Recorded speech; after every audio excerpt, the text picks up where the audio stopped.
Australia's involvement in the First World War began when Britain and Germany declared war on the 4th of August 1914. Both Prime Minister Joseph Cook and the opposition leader Andrew Fisher, who were in the midst of an election campaign, pledged full support to Britain. The outbreak of war was greeted in Australia, as in many other places, with great enthusiasm. From a population of less than 5 million, 416,809 Australian men enlisted. After 4.5 months of training near Cairo, the Australians departed by ship for the Gallipoli Peninsula, with troops from New Zealand, Britain and France joining them. The Australians landed at what became known as Anzac Cove on the 25th of April 1915 and established a tenuous foothold on the steep slopes above the beach. The Great War was the first armed conflict in which aircraft were used.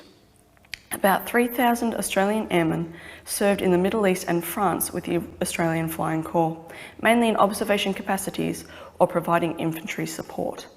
Australian women volunteered for service in auxiliary roles as cooks, nurses, drivers, interpreters, munitions workers and skilled farm workers. While the government welcomed the service of nurses, it generally rejected offers from women in other professions to serve overseas. Australian nurses served in Egypt, France, Greece and India. They were often in dangerous conditions or close to the front, where they were exposed to shelling and aerial bombardment. The effect of the war was also felt at home. Families and communities grieved following the loss of so many men and women increasingly were assuming the physical and financial burden of caring for families. Anti-German feeling emerged with the outbreak of war, and many Germans living in Australia were sent to internment camps.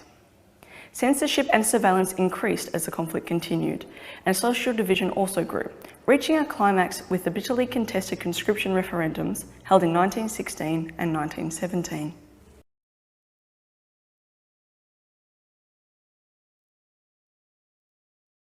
James was the first to go overseas. He enlisted in 1914, and then his other 3 brothers went. My mother was 11 years old and she was very, very distraught to think her brothers were going away, but not only going away, but going to something terrible called war, which sounded very frightening to her. So it was a time when my grandparents were very, very proud that their boys had enlisted and volunteered, but of course they were in fear of what would happen. Tragically, it seemed to be put around that the war was going to be very short, that all those boys could be home by Christmas, and wow, how exciting, what an adventure. Off we'll go, do a bit of fighting, and home we'll come. And of course, that didn't happen. So they set off and they were on their way to Europe, but diverted to Gallipoli and Turkey, where we had that tragic loss of life. And yes, it still upsets me even to think about Gallipoli, so I won't go into that. There's been lots written, and it's important to know because it was a terrible loss and we should know about loss as well as victories. Yes, I've got a photo of the lock of hair, and that was sent to Jim by Elsie because she did send photos of their daughter, but Margaret had lovely curly blonde hair. So she took a photo of it and sent it to Jim, and that was something he treasured dearly because he didn't see his daughter until 1919 when he finally got home. So that was, yes, I suppose it happened to a lot of soldiers that they had children born that they hadn't seen. The football team he played in, he was captain of Keilor football team, and he was quite a big man. He was 5'11" and weighed 14 stone. So he was, yes, I think he was a bit of a star footballer, and he loved his football. In another letter from another lad sent to his mother in 1916, this boy wrote, I've got his name but I can't think of it, Roy. He wrote to his mother that he wouldn't be playing football with Keilor today, this Saturday. And I thought, it's lovely, here he is way over there, and he's thinking, this is a Saturday and I should be back home playing football.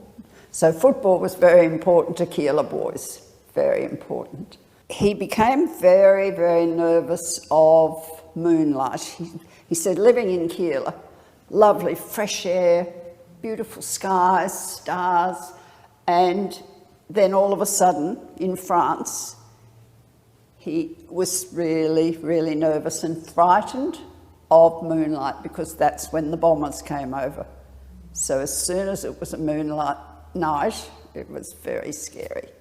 One night he was lying down and a shell burst nearby and fragments came, and he had his jacket over his shoulder. He had in his pocket, he had a wallet, and it was quite thick because it had photos and letters from home. So that was there, he's lying down, and the fragment actually came and pierced the wallet and shot up to his ear. He was wounded in the ear and he lost his hearing in that, but thank goodness, I mean, he could have so easily lost his life if that wallet hadn't contained all that memorabilia from home. I think war is a terrible thing, and reading all the history, I think the more we know about it, the more we learn. It's very important.